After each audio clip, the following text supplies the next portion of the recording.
विचार वाचणं, विचार लिहिणं, विचार ऐकणं हा भाग संस्काराचा पहिला टप्पा झाला।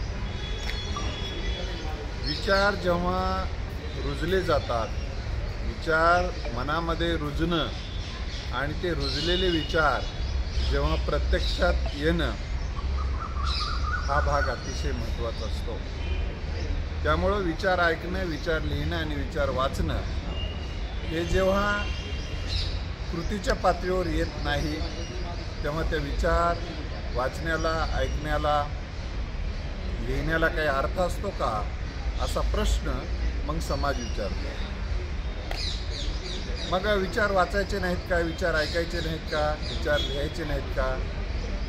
ते लिहिलं पाहिजे, वाचलं पाहिजे, ऐकलं पाहिजे। कारण किमान विचार वाचणे, विचार लिहिणे आणि विचार ऐकण्यामुळे कधी ना कधी काही बी टाकलं जमिनीत लवकर उगवतं व लवकर झाड येतं, काही जणांना वेळ लागतो।